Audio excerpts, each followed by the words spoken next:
여러분 안녕하십니까? 이충건 방송의 이충건입니다. 오늘은 역사 왜곡 드라마인 조선구마사 폐지는 옳고 방치하면은 우리나라 국가 정체성이 훼손된다라는 내용을 가지고 말씀을 드리겠습니다. 역사를 크게 왜곡하고 친중국풍으로 문제가 됐던 드라마 조선구마사가 단 2회 방영 만에 폐지됐습니다. 이 드라마는 조선시대 초기를 배경으로 하고 있으며 역사적 실존 인물이 등장하여 문제의 소지를 안고 출발했습니다. 태종과 훗날 세종이 되는 충녕대군을 폄훼 내지 격화시킨 것은 물론이고 배경 소품까지 중국식 이어서 비판의 문매를 받은 것은 당연했습니다. 최근 많은 매스컴과 신문에서 이를 지적한 것도 바람직한 현상입니다. 역사에도 없는 사실을 가지고 태종이 환영을 보고 백성들을 확살하는가 하면은 충녕대군이 서양인 사제에게 술을 따르는 장면에 대해서 시청자들의 항의가 발을 쳤습니다.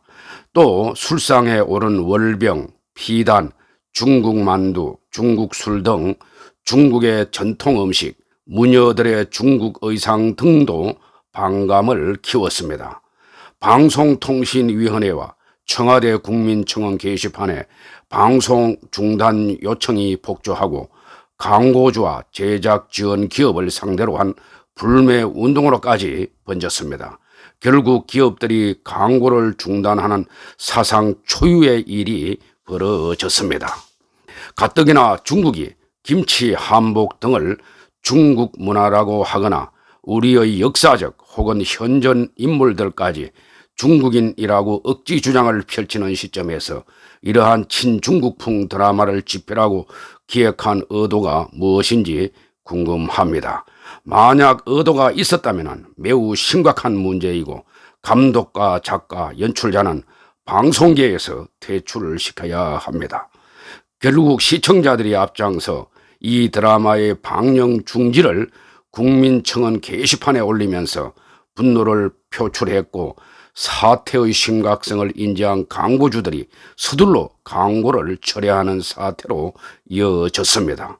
이 작품의 출연진들은 직접 자필 사과문을 올려 역사 인식에 대한 부족으로 작품을 제대로 선택하지 못한 점을 인정하고 사과했습니다. 이로써 배우들도 사극 출연 시 역사 인식과 이해가 확고해야 한다는 점을 각인시키는 계기가 될 것으로 보입니다. 판타지 사극이라고 해도 역사 속 인물을 다룰 때는 사실에 근거해야 하는데 과도하게 픽션을 가미하면서 문제가 된 것입니다. 최근 중국이 김치와 한복, 고구려 유물과 역사 등을 중국 문화라고 우기는 동북 공정으로 반중 정서가 고조된 상황이다 보니 시청자들의 분노가 더 컸습니다. 제작사 측의 부인에도 불구하고 중국 자본이 투입됐다는 의혹이 나오기도 했습니다. 반중 정세에 기름을 부은 제작사와 연출자의 안이한 제작 행태는 비난을 받아 마땅합니다.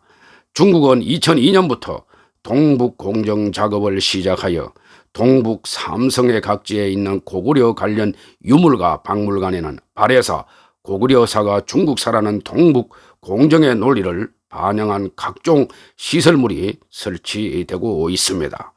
특히 조선구마사는 우리 역사를 왜곡하고 중국의 동북 공정을 받아들이는 듯한 내용과 화면으로 점철되었다는 비판도 받았습니다. 동북 공정을 받아들이는 듯한 드라마와 영화는 국가의 정체성을 훼손하기 때문에 영원히 퇴출되어야 합니다. 최근 퓨전 사극이 증가하면서 역사적 사실에 대한 고정은 소홀히 한 채 재미만을 쫓는 경향이 자주 나타나고 있습니다.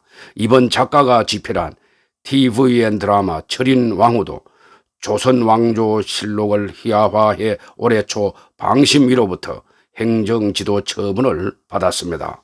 철인왕후는 혐한 논란이 있는 중국 작가의 작품을 가져온 데다 유네스코 세계기록유산이자 국보인 조선왕조실록을 찌라시 취급하고 종묘 제례학을 희화화해서 역사를 크게 왜곡한 작품이라는 비판을 받았습니다.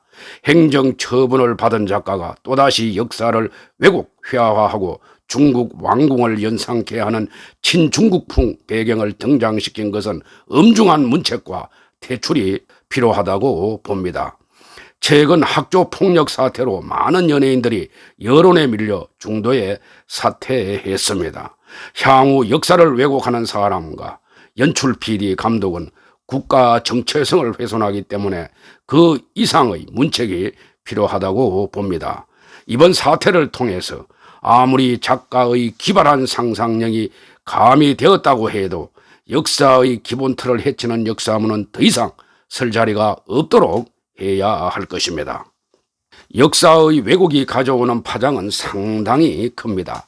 특히 입시 위주 교육에 밀려서 한국사 비중이 줄어들면서 영화나 드라마를 통해서 우리 역사를 알게 된 청소년층들도 많이 있습니다. 그럴 경우에 전혀 다른 역사적 사실을 우리 역사로 받아들이는 오류를 범하게 됩니다. 게다가 다른 국가와 연관된 부분이라면 더욱 그러합니다. 영상이 해외로 스트리밍 되는 상황에서 왜곡된 역사를 심어주는 것은 물론 중국의 문화 침탈을 인정하거나 편성한 꼴이 됩니다. 이번 사태를 통해서 아무리 작가의 기발한 상상력이 가미되었다고 해도 역사의 기본 틀을 해치는 역사물은 더 이상 설 자리가 없도록 해야 할 것입니다. 향후 한국 역사를 왜곡하거나 폄훼하는 중국 드라마와 영화의 무분별한 수입도 억제해야 한다고 봅니다. 이번 사태를 계기로 역사 왜곡 드라마는 영원히 퇴출되기를 기대해 봅니다. 아무리 제작비를 많이 들인 드라마라도 역사적 가치를 폄훼하고 사실을 왜곡하면 시청자들의 공감을 얻을 수 없다는 것을 일깨워 주었습니다. 방송사와 제작사 모두 무거운 책임감을 느껴야 할 것입니다. 2년 전에도 한글 창제와 관련한 영화의 역사 왜곡이 문제가 되기도 했습니다.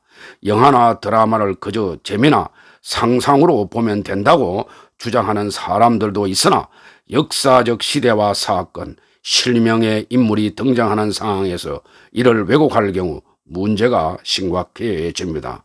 한글을 창제한 세종대왕이나 이순신 장군 등은 우리나라 국민들이 최고로 존경하는 분들입니다. 이런 분들을 희화화하고 왜곡하는 것은 우리나라 국가 정체성을 송두리째 훼손하는 것임을 명심해야 할 것입니다. 오늘 방송은 여기서 마치겠습니다. 제 영상이 도움이 되셨으면 동영상 아래 구독과 좋아요를 눌러주시기 바랍니다. 더 좋은 방송으로 보답하겠습니다. 감사합니다.